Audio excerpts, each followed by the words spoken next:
Okay, in this video, we're going to talk about the John Bolton indictment, why even MSNBC says this is a righteous indictment. You know, this is some professional work here. This quotes emails. This is not the kind of bare bones indictment we saw in the last couple of weeks. If these allegations are true, these are some serious charges. Now, this is going to be another boring video where we're going to go through the indictment. We're going to actually look at the evidence. You're going to learn how the Biden administration started this investigation, why they chose not to indict Bolton at that time, and you'll also learn how Iran is involved and how John Bolton put American lives at risk by revealing information to the Iranian government. All right, here are the facts. Let's go.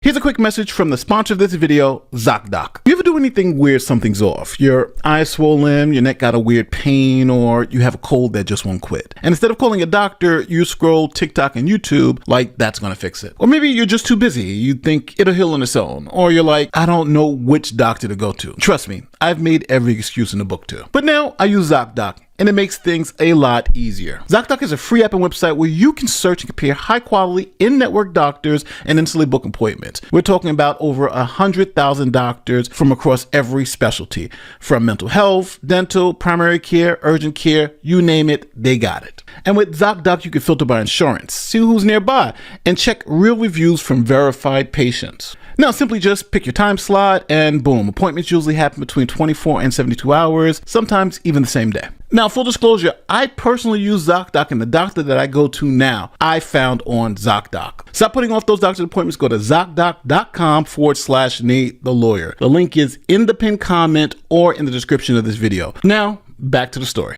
This is John Bolton. He was appointed National Security Advisor on April 9th, 2018 by then President Trump. We have breaking news now and another high-level shakeup at the White House. President Trump has said in a tweet that H.R. McMaster, his National Security Advisor, is out to be replaced by former Ambassador John Bolton. Bolton will be the third person to fill that role. Now, as National Security Advisor, John Bolton is privy to some of the nation's top secrets, like intelligence about future attacks by an adversarial group in another country, or revealing covert action planned by the U.S. government intelligence confirming a foreign adversary was responsible for an attack. And yes, that information is coming directly from the indictment. So the allegations are Bolton, from essentially day one, were going into these high-level meetings and taking handwritten notes of what was being said. And the indictment actually gives examples of what Bolton wrote on the notes. He would say something like the intel briefer said, or later on, it mentions that he'd say, while in the Situation Room, I learned that blank. Now, the government's saying that John Bolton allegedly took these particular notes and then gave them to two family members, and those family members are his wife and his daughter. It says that John Bolton derived secrets from his time as National Security Advisor, assembled them because he was writing a book, sent them over unclassified email and messaging apps to his wife and daughter. We've identified the two people as his wife and daughter. So John Bolton is documenting his life as National Security Advisor, and then there are a couple of bumps that hit the road. Learning that John Bolton didn't just leave the White House, he was essentially fired. A tweet from the president: I informed John Bolton last night that his services are no longer needed at the White House. I disagreed strongly with many of his suggestions, as did others in the administration, and therefore I asked John for his resignation, which was given to me this morning. I thank John very much for his service. I will be naming a new National Security Advisor next week. So now the indictment claims that John Bolton's notes from those meetings that he was privy to, he started sending them to his wife and daughter because he had planned to write a memoir about his time in the White House. Now, neither his wife nor his daughter had security clearances to look at this high-level information. Now, to make things even worse, these emails were being shared on private email services like AOL and Gmail, and not the secure U.S. government system to keep these secrets from getting out there. Now, I need everybody to understand this investigation didn't actually start under the Trump administration. It started under the Biden administration. See, the intelligence community were hacking into the Iranian computers and found a whole bunch of highly classified U.S. information in the Iranian networks. And while they were in the Iranian system, they saw that the Iranians had hacked John Bolton's personal email, and that's where they had gotten all this information from. But when that hack occurred, apparently that is when the government learned that Bolton had been communicating, transmitting to these family members who were helping him with his book, classified information to which they were not entitled. Now, the U.S. has a problem. They have full access to the Iranian computer systems, but they don't want the Iranians to know that. And now that the U.S. knew that the Iranians had hacked John Bolton's emails and had this information, they couldn't then charge John Bolton, because if they do that, the cat's out of the bag and the Iranians would know the U.S. has access to their systems. So the Biden administration sat on the prosecution and decided not to charge Bolton. It arose in the Biden administration. What seems to be the case is that they did not know the extent of what was in at least one of his email accounts until they discovered that the material that Iran had hacked through a U.S. intelligence penetration of Iran.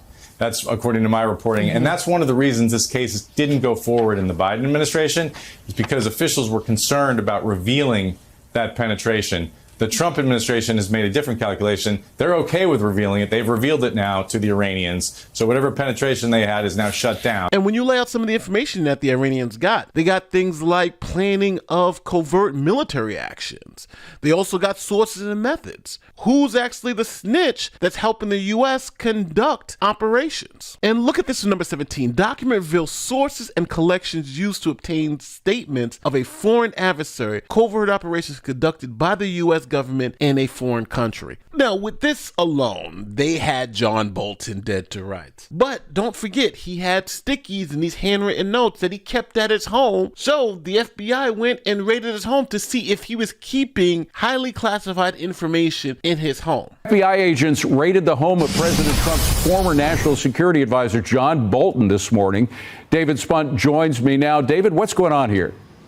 Well, the home and the office. We can add the office to the list of Ambassador John Bolton. He is the former national security advisor that butted heads with President Trump during Trump's first term. This happened about 7 o'clock this morning at Bolton's home, a couple of hours later at his office. Now, we are told by multiple sources this is related to the potential for Bolton having stored classified documents that officials believe he shouldn't have. Now, page 60 of the indictment tells you exactly what was found. First, digital proof showing that Bolton sent classified information to family members. These are your phones, computers, and then there was physical and electronic copies of this information that they had printed out and left around the house or in the office. Now, the indictment also talks about Bolton's statements about handling classified information. It sets a bad example for the thousands of other people in the federal bureaucracy who have security clearances, because if the people at the top can be casual about it and then get away with it,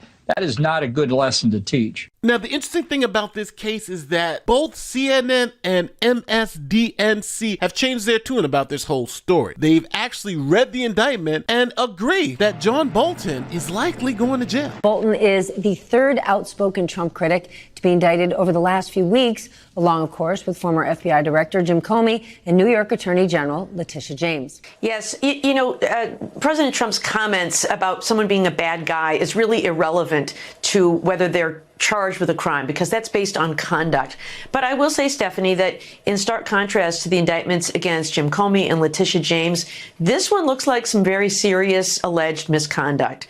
Violations of the Espionage Act, 18 counts, each of which brings a 10-year potential maximum sentence that could be stacked. And, this is some professional work here. This quotes emails. This is not the kind of bare bones indictment we saw in the last couple of weeks.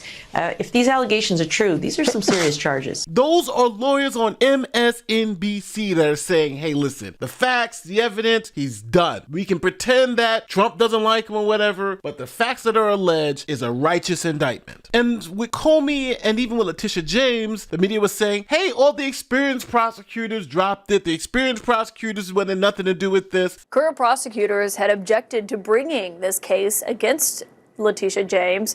And the former U.S. attorney in the office that ultimately prosecuted her, it's the one that Trump put in that role months ago, resigned after he was facing pressure to bring this particular case because he felt there wasn't enough evidence to do so.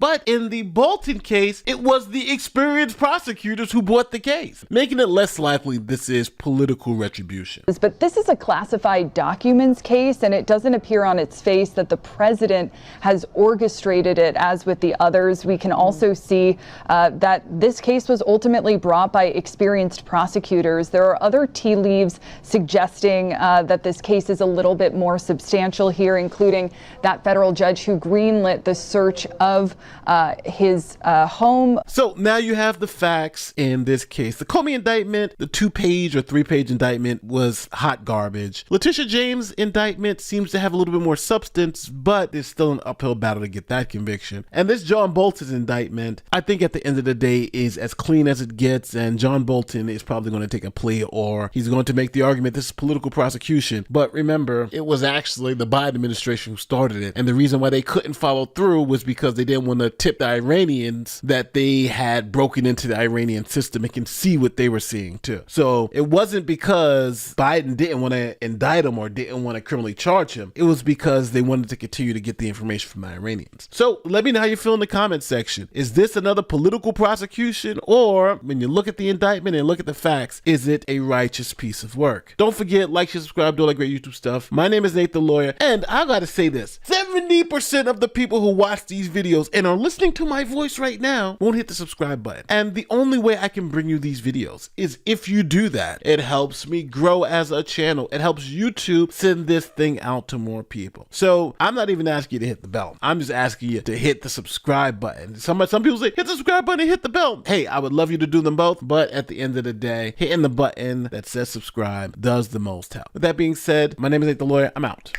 Peace.